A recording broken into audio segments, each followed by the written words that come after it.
초창기 그리스도인들은 많은 이유로 인해서 핍박을 받았습니다. 첫 번째는 바로 주라는 한 단어 때문입니다. 당시 이 주, 큐리오스라는 단어는 로마 황제에게만 호칭되어졌던 매우 존귀한 그런 단어였습니다. 그런데 로마 지배 영역 가운데 뿔뿔이 흩어져 있었던 디아스포라, 특별히 그리스도인들은 그들이 모일 때마다 나사렛 예수, 십자가에 못 박혀 죽은 그 청년을 향해서 큐리오스, 그분은 나의 주인이시다, 그분은 나의 구세주시다, 그렇게 고백함으로 인해서 혹 로마 정부로부터 반란을 꾀하는 그런 이유로 인해 많은 핍박과 또 많은 사람들이 죽임을 당하였습니다. 두 번째는 바로 그리스도인들이 모일 때마다 나누는 성만찬 예식 때문이었습니다. 이는 내 살이니 이는 내 피니 기념하라. 주님께서 베푸신 그 성만찬의 깊고 넓은 의미, 뜻은 새기지 않고 단지 살을 나누어 먹더라, 피를 나누어 마시더라, 이 표면적인 그 소식으로 인하여서 그리스도인들은 식인종으로 오인되기 시작하였습니다. 이 또한 그리스도인들이 핍박받는 원인 중에 하나였습니다. 또 한 가지는 내일 죽으리니 오늘 먹고 마시자, 지극히 현세주의적인 그런 삶을 살고 있었던 로마 제국 당시에 죽은 자가 다시 살아나셨다, 우리가 그분의 죽음을 믿으면은 우리도 또한 살아난다라는, 어떻게 보면은 로마 정부가 볼 때에 이해할 수 없는, 믿을 수 없는 바로 이 소식 때문에 그리스도인들은 많은 핍박을 받게 되었습니다. 오늘 본문을 중심으로 그가 여기 계시지 않고라는 말씀을 통해서 예수 부활 사건은 무엇을 의미하는가, 또 누가 부활할 수 있는가, 그리고 부활과 영원한 생명은 누구의 것인가, 오늘 말씀을 함께 나눠보고자 합니다. 첫 번째, 예수 부활 사건은 구약 예언의 성취라는 사실에 대해서 우리가 다시 한번 분명히 기억할 필요가 있습니다. 예수님께서 탄생하시고 고난 받으시고 십자가에 죽으시고 그리고 부활하시고 승천하시고 재림하신다는 이 사실은 성경에 이미 예언이 되어 있습니다. 예수님의 구속의 그 역사, 십자가에 못 박혀 죽으심으로 끝난 것이 아니라 그 죽음, 그 대속의 그 죽음이 더욱더 확실한 구속의 역사를 이루기 위해서는 주님께서 부활하셔야만 하였습니다. 그런데 그 부활은 바로 성경에 기록된 예언의 성취였습니다. 예수님께서 십자가에 못 박혀 죽으심은 죄를 용서할 뿐만이 아니라 죄로 인해서 얽매여 있는 인생들을 구원하셔서 자유케 하심이라면은, 예수님께서 부활하심은 바로 요한복음 20장 31절에서 우리가 그 의미를 되찾아볼 수 있습니다. 요한복음 20장 31절 말씀 함께 읽어보겠습니다. 시작. 오직 이것을 기록함은 너희로 예수께서 하나님의 아들 그리스도이심을 믿게 하려 함이요, 또 너희로 믿고 그 이름을 힘입어 생명을 얻게 하려 함이니라. 아멘. 이 생명은 70이요 강건하면 80 혹은 100세를 의미하는 바로 한계가 있는 생명을 의미하지 않습니다. 죽음의 선 이후에 하나님께서 우리에게 허락하신 바로 영원한 생명을 얻도록 하시기 위해서 친히 십자가에 못 박혀 죽으신 예수님께서 부활의 첫 열매로 부활하신 것입니다. 그러므로 우리는 예수 부활 사건을 오늘도 구약 예언의 성취일 뿐만이 아니라 나 죽음 이후에도 나도 또한 부활할 수 있다라는 그런 믿음을 우리는 다시 한번 고취할 수 있어야 됩니다. 그런데 오늘날 작금의 이 세상의 흐름 상황을 한번 보십시오. 예수님 부활을 기억할 만큼 우리의 삶 가운데 여유가 없습니다. 경쟁적인 사회 가운데 때로는 이리 치이고 저리 치이고 때로는 시험에 들고 마음의 상처를 입다 보니 그것 회복하는 것조차도 버거운데 어떻게 예수님의 부활을 우리가 기억하며 그 부활 신앙을 우리가 고취할 수 있겠습니까? 그러나 이거는 일반적인 상황입니다. 항상 성경은 하나님의 말씀대로 살 것을 세상의 흐름 가운데 뒤섞여서 대세가 그러할 때에 대세가 그러하니까 나도 그러할 수밖에 없다. 이거는 믿지 않는 사람들도 얼마나 할 수 있는 겁니다.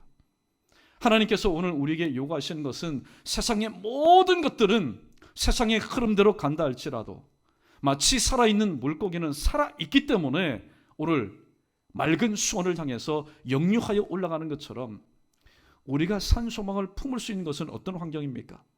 모두들 평안하고 모두들 잘되고 모두들 형통하고 모두들 기뻐하고 모두들 행복할 때는 사실 산소망이라는 것이 우리의 삶 가운데 그렇게 절실하게 필요치 않습니다. 그러나 오늘 본문이 기록되고 또 이 초대교회 당시에는 어떤 상황이었습니까? 살 소망이라고는 끊어진 곳이었습니다. 형통이라고는 찾아볼 수 없습니다. 기쁨이라고는 찾아볼 수 없습니다. 예수 그리스도를 믿는다는 이유로 인해서 이 모양 저 모양 사방으로 360도 고난이라는 것이 도배되어진 그런 환경 가운데서 믿는 자들이 붙잡을 수 있는 것은 바로 산 소망뿐이었는데 그 소망은 무엇이었습니까? 주님께서 부활하셨으니까 나도 부활할 거라는 이러한 믿음이 있었기 때문에 초대교회 성도들은 하루하루의 삶을 바로 말씀 붙잡고 산 소망 가운데 예수 그리스도의 부활 신앙을 가지고 그들은 하루하루를 견뎌내었고 또 그 견디는 가운데 하나님의 부름을 받는 사람들은 기도와 찬송을 통해서 하나님께 부름 받았고 또 이 땅에서 살아있는 사람들은 바로 예수님의 부활이 곧 나의 부활이 될 것이라는 그 믿음을 가지고 주 예수여 오시옵소서, 아멘 주 예수여 오시옵소서, 마라나다의 신앙을 가지고 하루하루의 삶을 믿음으로 견뎌냈습니다. 오늘 예수님 부활 사건은 구약 예언의 성취입니다. 이것은 누구도 변개할 수 없는 하나님의 만세전에 예비하신 섭리였습니다. 구약의 모든 예언들은 다 성취되었습니다. 이제 남아있는 것은 부활하신 모습 그대로 이 땅 가운데 오신, 승천하신 모습 그대로 이 땅 가운데 오실 그 예수님을 믿음으로 바라는 것뿐입니다. 아무쪼록 오늘 부활주의를 지나는 저와 여러분, 예수님의 부활 그 사건은 곧 나의 부활 사건이요, 주님의 부활은 나의 부활임을 다시 한번 기억하시고 오늘 또 세상의 여러 가지 일들로 인해서 처지고 또 이리 치고 저리 치고 때로는 퇴색되었던 예수 그리스도의 그 부활의 그 불씨를 다시 한번 오늘 주신 이 말씀의 불꽃을 통해서 다시 한번 되짚힐 수 있는 저와 여러분 우리 모두 되기를 주님의 이름으로 축원합니다. 두 번째, 누가 부활하는가? 오늘 부활에 대한 잘못된 고정관념은 이겁니다. 믿는 사람은 부활하지 믿지 않는 사람들은 부활이 없을 거야. 그러나 두 번째 우리에게 주시는 대제의 말씀 크게 한번 따라해 봅니다. 신불신간에 누구나 부활합니다. 요한복음 5장 29절에 보니까 선한 일을 행한 자는 생명의 부활로 악한 일을 행한 자는 심판의 부활로 나오리라 라고 얘기합니다. 선한 일을 행한 사람이든 악한 일을 행한 사람이든 모두들 그들에게 있어서 공통부모는 바로 부활한다라는 겁니다. 그런데 그 부활하는 그 이유가 뭘까요? 히브리서 9장 27절 말씀, 한 번 죽는 것은 사람에게 정하신 바요 그 이후에는 심판이 있으리라. 바로 심판이 있기 때문입니다. 믿는 사람, 선한 일을 한 사람이라고 해서 심판대에서 벗어나고 믿지 않는 사람, 악한 일을 행한 사람이라고 심판대 정중앙에 서 있는 것 아닙니다. 선한 일을 행한 사람도 선한 일을 행하지 않고 악한 일을 행한 사람도 모두들 하나님의 심판대에 서게 됩니다. 그런데 그 심판 이후에 가는 영원한 주소지가 달라질 뿐인데 그 달라지는 것은 이 땅에서 우리의 행함으로 인하여서 영원한 바로 갈라짐이 있는 겁니다. 선한 일은 무엇입니까? 바로 예수 그리스도를 믿는 일이 가장 선한 일이라고 성경은 우리에게 말씀하고 있습니다.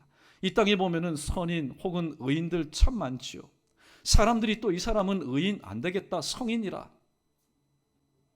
여러분, 오늘 성인이다, 의인이다, 선인이다. 사람들이 사람들을 그렇게 지칭한들 무슨 소용이 있겠습니까? 하나님께서 나를 향해서 선하다 말할 때 그것이 진정 선한 일일진데 그 선한 행동은 뭐냐? 이 땅에서 바로 예수 그리스도를 믿는 것. 그것이 바로 선한 일이고, 그 선한 일을 하나님 주어진 이 생애 동안 믿음으로 소망 중에 인내함으로 감당한 사람은 바로 심판때 이후에 생명의 부활로 나오게 될 것이라고 말씀합니다. 반면에 악한 일을 행한 사람은 심판의 부활로 나오리라. 우리는 또한 모든 것을 도덕적으로만, 윤리적으로만 생각합니다. 그러니까 우리 모두가 아니죠, 대부분의 사람들은 의인인 겁니다. 나는 남에게 해코지하지 않았는데, 방화해서 살인하지 않았는데, 지난 주간에 있었던 일들처럼, 나는 남에게 상해를 입지 않았는데, 나는 범법행위를 하지 않았는데, 윤리적으로 도덕적인 기준으로만 가지고 있으니 나 같은 의인이 없는 겁니다. 그러나 오늘 악한 일은 무엇입니까? 악한 일은 바로 예수 그리스도를 살아있는 동안에 믿지 않는 겁니다. 히브리서 10장 10절 말씀처럼 사람이 마음으로 믿어 의에 이르고 입으로 시인하여 구원에 이른다, 그렇게 말씀했습니다. 여러분, 하루가 얼마나 긴 시간입니까? 핸드폰 울리신 분, 핸드폰 가지고 나가십시오. 우리 교육자, 인도해 주십시오.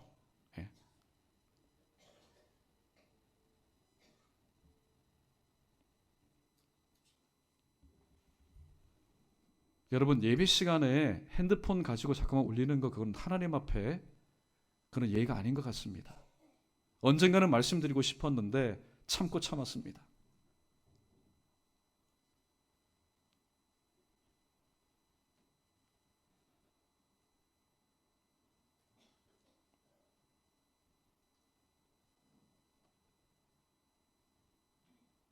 얼마나 이게 하나님 앞에 예배 드리는데 앞뒤 좌우에 있는 분들에게 피해를 주고 또 예배를 받으시는 하나님 앞에 이게 예의가 아닙니까? 여러분, 다시는 핸드폰 가지고 오지 마시고 예배 시간에 좀 경건된 모습으로 예배를 드렸으면 좋겠습니다. 신물신간에 누구에게나 부활이 있다고 성경은 우리에게 말씀하고 있습니다. 오늘도 하나님께서 우리에게 생명을 주신 이유가 뭘까요? 그는 하나님을 믿고 하나님의 영광대로 살도록 하시기 위함입니다. 오늘 우리 모두는 시간의 소중함을 알기 때문에 때로는 시계를 차고 우리는 살아갑니다. 1분 60초, 또 1시간 3600초. 만약에 그것을 70년, 80년 계산을 한다면 우리는 무수히 많은 시간 동안을 우리는 살아갑니다. 그 시간 가운데 로마서 10장 10절 말씀처럼 사람이 입으로 시인하여 구원에 이른다고 했는데, 그 많은 시간 동안 내가 할 것 다 하고 갈 것 다 하고 내 뜻대로 살면서 단 한 번도 하나님께서 허락하신 이 입술을 통해서 주님은 나의 구주주십니다, 주님은 나의 하나님이십니다, 그렇게 고백하지 않는다면 여러분, 그것보다 더 악한 일이 어디 있겠습니까? 그런 악한 일을 행한 사람은 바로 심판의 부활로 나오게 될 것이라고 말씀하고 있습니다. 이 땅에 보면은 참 규모가 크고 웅장한 무덤이 참 많습니다. 중국에 보면은 진시황제의 황제의 무덤이 있습니다. 지하 궁전에 얼마만큼 휘황찬란하게 만들었는지 모릅니다. 또 이집트의 바로의 그 무덤은 하늘을 찌를 듯하게 누가 보아도 다 보이는 만큼 그렇게 세워졌습니다. 그러나 그 무덤에는 무엇이 있습니까? 2000년, 3000년, 4000년이 지났지만은 그 무덤에는 시체가 있습니다. 부활하지 않았다는 증거지요. 그러나 예수님의 그 무덤에는 예수님의 시신이 없습니다. 바로 예수님께서 부활하셨기 때문입니다. 오늘 사람들은 과정을 보고 많이 평가합니다. 저 사람은 반드시 천국 갈 거야, 저 사람은 하나님의 나라 백성이 될 거야. 그러나 과정 가지고 판단하는 우를 우리는 버려야 됩니다. 오늘 두 번째 대지 서론에서도 말씀드린 것처럼 사람들이 사람을 향해서 선하다, 사람들이 사람을 향해서 성인이다, 여러분, 아무런 의미가 없는 겁니다. 하나님께서 우리를 보실 때에 아무개 착하고 충성된 종아, 네가 잘하였구나, 네가 선인이다, 네가 내 뜻을 이룬 나의 백성이다, 오늘 그렇게 평가해야만이 그것이 바로 진정한 평가가 아닐까요? 신불신간에 누구나 부활한다는 사실을 다시 한번 깨달으시고, 오늘 여러분 중에 기도 제목 중에 있는 분들 중에 오늘 또 예수 그리스도를 믿지 않는 분이 있다면, 그가 아무리 선한 모습으로 살고 이 땅에서 아무리 큰 업적을 남긴다 할지라도 예수 그리스도를 살아있는 동안에 입술로 시인하지 않고 살지 않는 이유로 인해서 그분은 바로 심판의 부활로 심판대에 선다는 사실을 우리가 기억할 수 있다면 우리의 기도는 더욱더 뜨거워질 것이고 우리의 기도는 더욱더 간절해질 것입니다. 세 번째 우리에게 주시는 마지막 교훈입니다. 그러면은 이것은 누구의 것인가? 부활과 영생의 생명은 누구의 것인가? 그것은 바로 믿는 자의 것, 믿는 나의 것인 것을 오늘 요한복음 11장 25절로 26절에서 예수님은 똑바로 가르쳐주고 있습니다. 오늘 저와 여러분 우리의 모두에 주신 말씀인 줄 믿고 크게 한번 읽어보겠습니다. 시작.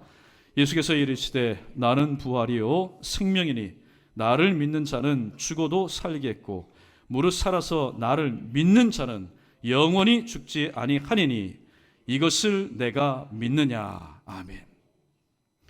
피스투 에이스 투토. 네. 피스투 에이스 투토. 이것을 네가 믿느냐. 오늘 이 질문을 받은 사람들 중에는 여러 부류의 사람도 있을 겁니다. 우리는 하나님을 고백할 때 이렇게 고백합니다. 하나님은 공평하신 하나님이라고 우리는 부릅니다. 맞습니다. 하나님은 공평하신 분입니다.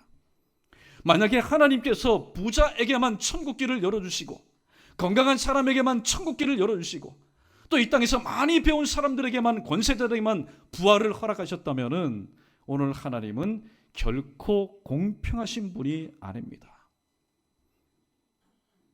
오늘 누리고 살든 누리고 살지 못하든 건강하게 살든 병약하게 살든 많이 배웠든 그렇지 못하든 오늘 권세가 있든 유약하든 간에 하나님은 이 땅에 태어난 하나님의 형상대로 지음받은 우리 모두에게 똑같은 the same 하나도 차별이 없는 구별이 없는 똑같은 기회를 주셨는데 그 기회는 어떤 기회입니까?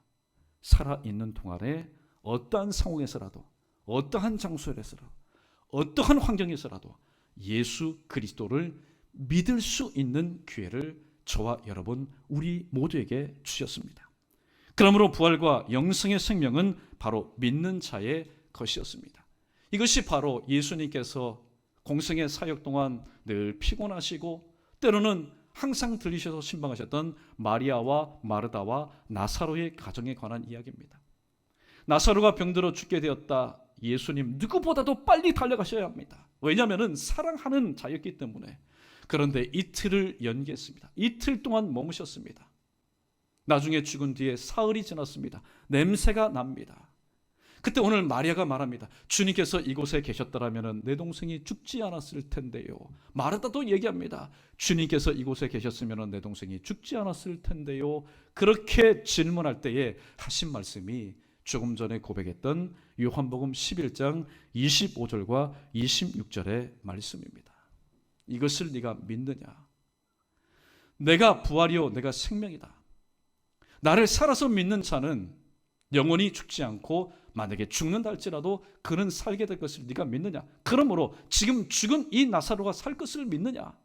오늘 주님께서 그렇게 말씀하셨습니다. 말씀을 정리하도록 합니다. 오늘 예수님의 부활이 나의 부활이라는 사실을 우리가 믿지 못할 때에 교회는 교회로서의 생명력을 잃어버립니다. 그러나 교회가 교회로서의 생명력을 회복하고 또 하나님께서 원하시는 그런 부흥의 모습으로 나가기 위해서는 바로 이 강단에서 우리의 입술에서 이 메시지가 항상 끊이지 않아야 됩니다. 그 메시지가 뭘까요? 사도행전 4장 33절에 기록된 말씀처럼 사도들이 큰 권능으로 주 예수의 부활을 증거하니 무리가 큰 은혜를 받았다라고 얘기합니다. 교회의 부흥을 위해서 어떤 세미나를 개최할까요? 교회의 부흥을 위해서 어떤 프로그램을 새롭게 도입할까요? 교회의 부흥을 위해서 어떤 행사를 개최할까요? 초대교회는 그렇게 하지 않았습니다. 큰 권능을 입었던 사도들이 그들이 어디에 가서 무엇을 하든지 똑같은 메시지를 힘있게 증거했습니다. 주 예수의 부활을 증거했습니다. 그때 무리들이 주 예수의 부활을 들었던 그 무리들이 큰 은혜를 입어서 사도행전 6장 7절에 보니까 하나님의 말씀이 왕성하여 제자의 수가 많아지고 허다한 제사장도 도에 무리에 바로 더하는 그런 놀라운 역사가 일어났습니다. 오늘 주신 말씀, 예수 부활 사건은 구약 예언의 성취이며 누가 부활할 수 있는가? 믿는 사람이든 믿지 않는 사람이든 부활하는데, 믿는 사람은 선한 일을 행했기 때문에 생명의 부활로, 그러나 악한 사람, 예수 그리스도를 믿지 않는 사람은 심판대에서 바로 심판의 부활로 나오게 되며, 무엇보다도 부활과 영원한 생명은 믿는 자, 저와 여러분 나의 것임을 다시 한번 기억하시고, 오늘 또 세상의 흐름 가운데 오늘도 파묻혀 있고 점점 식어져가는 부활신앙 다시 한번 회복하여 하나님께서 허락하신 남은 생애 동안 부활의 목격자일 뿐만이 아니라 부활의 증인, 더 나아가서 부활의 당사자, 예수님 부활의 첫 열매인 것처럼 나 또한 부활을 오늘도 죽음 이후에 경험할 수 있는, 체험할 수 있는, 그래서 하나님 허락하신 남은 생에 영원한 생명을 누릴 수 있는 저와 여러분 우리 모두 되기를 주님의 이름으로 축원합니다.